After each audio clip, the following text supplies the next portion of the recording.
Hey guys, it's Danny. Alrighty, today I'm gonna give you a sort of a mini tour of the greenhouse. It's not a proper tour. I know you've been expecting that, but I'm not ready yet.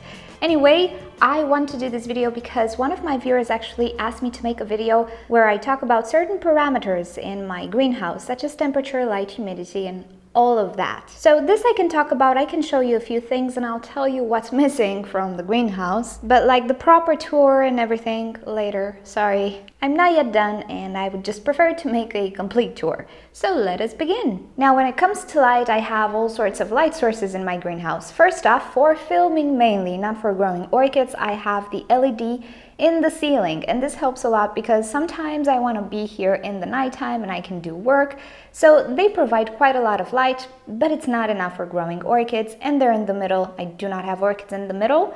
I have them right there, and this is quite a big look of the greenhouse. Again, not ready, but yeah, keep that in mind. So that's the first source of light. Then here are the shelves, and as you can see, I have a sort of a LED spotlight fixture. They are wide angle, they're not focused on a particular place, so they disperse the light. I will get into the technical details when I make a video about the lights that I use. But for now, on this shelf right here, I do have supplemental light, although as we progress towards winter, things are starting to change in the greenhouse. There are stuff I've never seen before because I was never in September and October here, but we'll get to that. So the shelves have these lights. I also have a blue LED strip. That's just for decoration purposes for the nighttime, and you might remember the video I made in the nighttime. If not, you can check it right here. It's really beautiful, looks good on camera. However, it's not necessarily for growing orchids. I tried to put more LED strips. It didn't work so well. I didn't like the light, it was very dim, so I just opted for something else. So this entire shelf has supplemental light. Also the bottom one, the same type of fixture. These are places for, let's say, medium light plants, although they are now receiving quite a lot of light. We'll get to that. But yeah, that's the thing. I do have some more shelves here that I thought needed some extra light. And eventually I think I will install the same fixtures and add some light here. However, this is the south-facing part of the greenhouse. Now in May when I arrived, sunshine managed to get through the half of that shelf. As we progressed into summer, the sun was higher and higher in the sky and I was getting sunlight up until there, that's it. And I was really freaking out that I need more supplemental light. But as we progress, I have to say, sunlight covers half of the greenhouse. It goes from this shelf to this, and as the day goes by, everything gets sunlight because I do have a western exposure as well. But the brightest my greenhouse is of course the southern corner with this shelf, this IKEA plant section, and that shelf over there, which is now receiving a lot of direct sunshine, but more towards the evening so I don't get sunburn. As the sun will continue to go down, most probably I will have quite a lot of light in the greenhouse everywhere, which is fantastic. So right now I might install lights here, but it's not a rush. So I can put that expense for later and focus on other stuff, such as some tiles for my kitchen wall. I call it the kitchen wall because it has a sink, and right now I'm destroying the wall. But anyway, this is the light aspect. I did not expect the sun to actually be so powerful in this greenhouse. I'm so happy right now. And about the quantity of light that I get, well, I have to say I did not have a gloomy or cloudy day ever since May. Probably it will happen in the winter, but I really doubt it's gonna be as dramatic as in my old balcony where I experienced 35 days of no sunlight.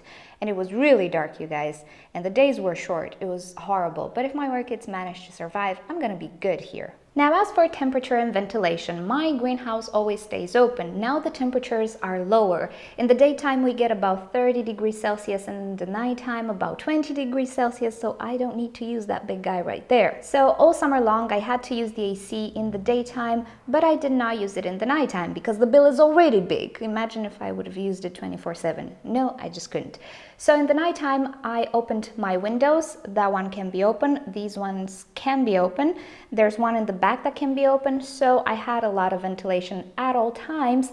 And in the daytime, when all the windows were closed, the AC ventilated the whole greenhouse. I had no issues with ventilation. In the winter, which is a warm winter, I might close the windows in the nighttime. I might provide a fan.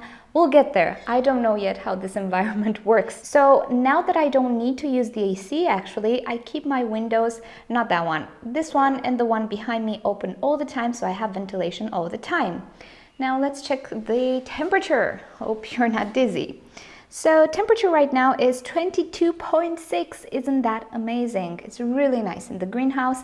In the nighttime, it doesn't really go below this, maybe 21, 22 right now degrees. In the daytime, it doesn't go above 28 degrees because the ventilation that my greenhouse receives and keeps everything rather cool. I also use the clay pots, which are rather cool as well. So yeah, no issues there. But for the moment, these are the temperatures. Now in the summertime, I kept my greenhouse at 27 degrees Celsius during daytime, and in the nighttime it dropped to 25, but that's it. Barely dropped to 25. It was really, really hot outside. But again, I did not want to use my AC in the nighttime as well. But nothing dramatic happened because I kept everything pretty moist. Also, I had a lot of humidity. That's the third thing I wanted to talk about. In the summertime, I had about 50-60% in the daytime humidity, and in the nighttime, 80-85% humidity. But everything worked out okay because, again, the greenhouse is very ventilated. Right now in the winter, I think I will expect 50%, maybe a little less in the daytime, and 50-60% in the nighttime, something of the sorts, which is okay because temperatures will drop and I don't need that much humidity. So that was the humidity aspect. I do not use any humidifiers or things of the sorts. I do not need them just yet. Hopefully I will not need them in the future either. And let's see what else. We talked about temperature, we talked light, ventilation. I think that's about it. These are the parameters. Really happy right now that the greenhouse gets lit. It's almost 10 right now. The sun is not here just yet, but it will be here at 10:30, 11. That wall will start to be very, very bright. By noon, everything will be very bright, and it will be bright until 6 in the evening or something of the sorts. So that's really nice. For the future, I might think about supplementing some more light, but I'll have to see about that. Probably I will because I have a lot of cattleyas. I want to provide a lot of places with bright light. It's always good to have light because you can always shut it down if it's too much, but if you don't have enough light, you cannot turn it on. That was silly. Sorry, I don't know why I did that joke. Okay, that will have to do it for today. Thank you so much for watching. Don't forget to rate and subscribe for more orchid videos. I'll see you all next time. Bye! Wee, I'm having fun. Too much fun with Synthic. This is a very scientific thing I'm doing right now. Don't think I'm just playing.